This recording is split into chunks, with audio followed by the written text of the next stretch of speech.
Dragon Ball Daima, episode 15, Third Eye. Let's see if we get some plot progression. So let's talk about it.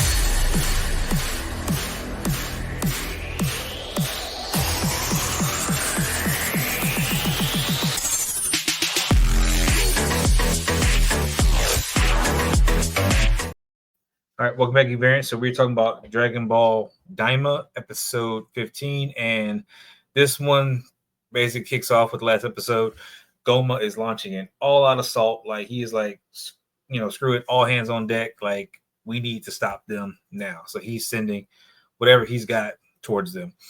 I say whatever he's got. I mean, of course, the minions and stuff like that. He's not sending the fake Ginyu fives, all that kind of stuff, but all his minions, all he's sending them out there with these blasters and stuff. And these blasters are capable of rendering the Z fighters incapacitated. Like one hit from them and they're stunned and they got to take a minute to get themselves together. And they say if you get a direct hit, you're pretty much really going to be incapacitated. So they've been kind of getting clipped and being incapacitated, which, okay, just trying to figure out, how that works. These are the powerful Z fighters, and blasters have never been a problem before, but they're a problem now. So, okay, cool. Vegeta ends up having to eat a revive bug after getting blasted by one of them, which is not something I expected. Like Goku took one and it was able to kind of get up, keep going. Vegeta took one and just was not able to do anything. Maybe I'll kind of I'll chalk that up to after his, Super Saiyan, 3 transformation, he didn't recover as much energy because he didn't take one back then. Maybe, I don't know.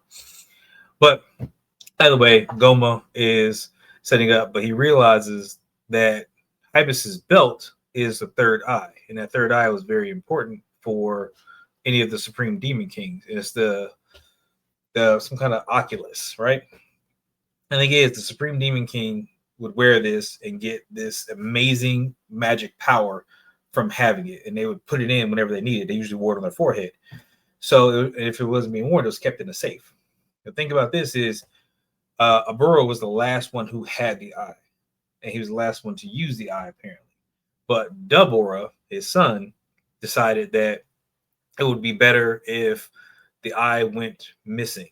So he pretty much handed one of these creatures a key to go and get the eye. And basically it went and stole the eye and escaped and was supposed to go somewhere in the third world and just kind of be out the way and then wait for Deborah to contact him. And the process of that, of course, like most people do, they get greedy, start looking at it like, oh yeah, I got it, whatever, not paying attention. And then this big dude with a club decides, I'm gonna take you out because you're here and I don't like you. Whatever reason. After dropping him, eye rolls away, or it's in a box, and it doesn't fall off the box for whatever reason. It just stays in the box. The box bounces off the cliff. The little guy ends up stomping on the communicator, and that's it. The bird's just like, well, at least the eye is out of the way. I don't got to worry about anything because the eye is gone. That's it. Very nonchalant. Just eye is gone, so I'm good. Like the eye can't come back to haunt you or cause any problems. Like you specifically, it would make sense for you to take the eye and use the eye to take power and take over the throne, which is what he wants to do. But instead of him using the eye for that, or setting up, he just, as long as it's gone, he's good. That doesn't make any sense to me whatsoever. But he ends up taking over, and he is now in charge. And the process of him being in charge, he ends up, what happening, as we all know as Dragon Ball Z fans, he ends up getting defeated by Buu. So with him defeated by Buu, of course, power ends up being passed on. And who's it passed on? The Vice Supreme Demon King, Goma. So this is how Goma comes into power. Fantastic. So Goma recognizes this, and he wants this belt because he wants the eye, and he wants to be able to utilize it to get more power. Because, again, he is shaking in his boots, right now. The Z fighters are knocking at his door. He doesn't know what to do, how to respond. And again, he's throwing all his minions at it. He's still keeping his, his fake Ginyu force in the back ready to go. But what's he going to do? Like, he's been nervous from jump. So either way, he's got to figure out, and I think that's kind of where the story's going. He's got to figure out how to get this and how to get this eye and, get this power. And that's where he's going to be a formidable threat, or somebody's going to be a formidable threat for them during this process. Now, how Hybus ended up getting the eye was that he randomly stumbled upon it as he was walking in the forest with like a bow and arrow hunt for some stuff. He seen the eye and just like, oh, yay. And then, slammed it into his belt. Like, no wherewithal there. It's an eye. So texture, switch, I don't know. He just took it and he literally just jammed it into his belt.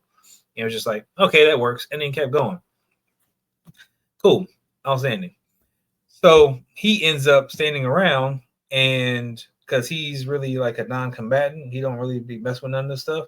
He ends up seeing somebody freaking who has a really nice hat, and she's kind of using her appeal to kind of get his attention. He's just like, I like your hat. She's like, I like your belt. He's like, I'll give you the belt for your hat. Really?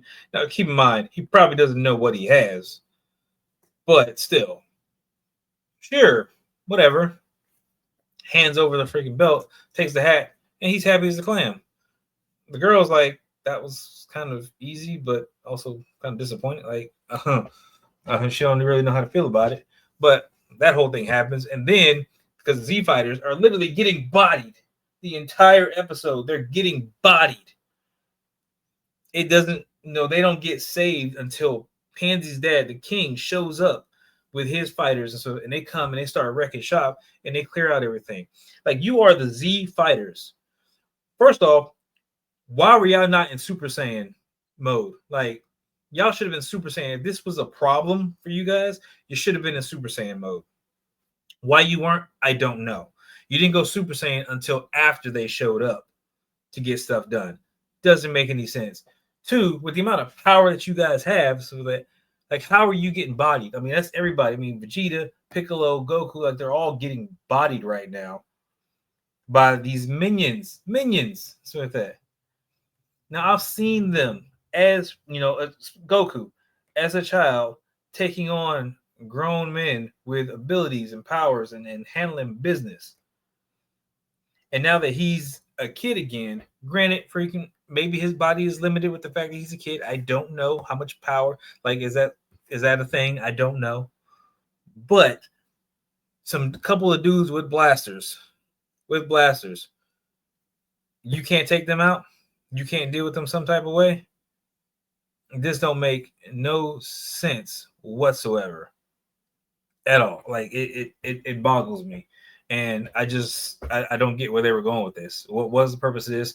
The plot doesn't really make sense. We had a random exposition in the middle of the whole thing where a narrator just pops in. Well, this is the third eye, and this explains the history of the third eye. So that, but honestly, you could have had Goma if he knew about what's going on. Like, yeah, freaking, the eye was missing, and it can be found, and that's when Deborah took over, and he knows all this because he was the vice supreme, demon lord. So he was below Deborah. He would have seen everything that happened. He could have explained it just fine. We didn't need a narrator exposition for any of that. But I digress. This episode was not where's that for me. Again, I watched the series. I rewatched everything leading up to this just to make sure to take over and make sure I can give a full-on accurate assessment of what I think is going on. And again, this needs help. Like, I don't know what they're trying to do to really make this show stand out, but it ain't working for me. I'm sorry. It is what it is. But we'll see what happens on the next one, what they got to do, because again, the Genda Marie, his special forces, his Ginyu force, that's the only way I know how to call them. Like, I'm not, they're wannabes and stuff, but they're going to probably be coming out with the next episode or two and start to cause some problems. And if the Z Fighters were having problems with these minions just getting stuff done, and the king and his people came and overshadowed him, I'd hate to see what they end up having to deal with the Ginyu, the fake Ginyu force. Like, I think that they're going to get wrecked and stuff like that. And this is some kind of weird power creep they have. I don't know. But that's all I got for this one. By all means, please hit that love or subscribe button. Stay tuned. Hopefully we get some better stuff next episode and we can, kind of move the story along. But until then, I will catch you guys in the next one. Later.